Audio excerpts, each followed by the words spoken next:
இது நியாயமா? இது தேவையா? ரிலாக்ஸ் பண்ணுங்கப்பா. ஜூலி, உங்கள் மேலே இருக்கிற அக்கறையில் தான் ஒரு விஷயம் சொல்கிறேன். இன்ஃபேக்ட் நான் சொல்லவும் மாட்டேன், நீங்களே படிங்க. Be your self.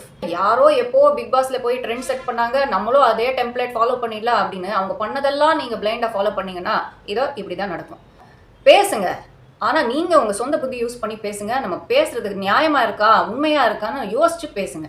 அப்படி என்ன தான் சொல்லிட்டாங்க தளபதி? குட்டி கதை சொல்கிறாங்க. தமிழ்நாடு அரசியல் அடங்காத ஒரு காளை மாடு மாதிரி. அனுபவமே இல்லாமல் ஒரு புது கட்சியாக நாங்கள் வந்திருக்கோம். அனுபவம் இல்லைன்றது பார்க்காதீங்க, நோக்கம் பாருங்கள். மக்கள் பிரச்சனை என்னன்றது எங்களுக்கு புரியும். உங்களுக்காக நம்ம நிறைய செய்வோம், நம்பி ஓட்டு போடுங்க அப்படின்னு தானே சொல்கிறாங்க. கிளியராக தானே சொல்கிறாங்க. ஃபுல்லு ஸ்பீச் பார்த்து தானே நீங்கள் பேசுகிறீங்க. இதில் மிஸ் அண்டர்ஸ்டாண்டிங் பண்ணுற விஷயமே இல்லையே. சரிப்பா, அப்படியே ரொம்ப சின்ன பசங்க, சரி நம்ம கெத்து காமிக்கலாம், பாலமாடு கிட்ட போய் நம்ம சீனை போடலாம் அப்படின்னு ஏதாவது சம்பவம் பண்ணிட போகிறாங்க அப்படின்ற ஒரு அக்கறையில் நீங்கள் பேசியிருக்கீங்க. அப்படின்னு பார்த்தா சமூக அக்கறையில் பேசின மாதிரி தெரியல.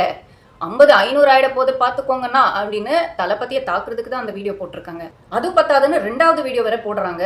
இது pure and pure personal attack தான், எந்த மாற்று கருத்தும் கிடையாது. நீங்க கண்டிப்பா பழி வாங்க தான் போவீங்க, என்ன மட்டும் பழி வாங்குங்க, ஆளுங்களை விட்டுருங்க அப்படின்னு சொல்றது சட்டப்படி இது தவறுங்க. பர்சனல் அட்டாக் பண்ணுறது என்றைக்குமே நான் என்டர்டெயின் பண்ண மாட்டேன். அது உங்களை ட்ரால் பண்ணாலும் சரி, நீங்கள் அடுத்தவங்களை ட்ரால் பண்ணாலும் சரி, அது தப்பு தான்.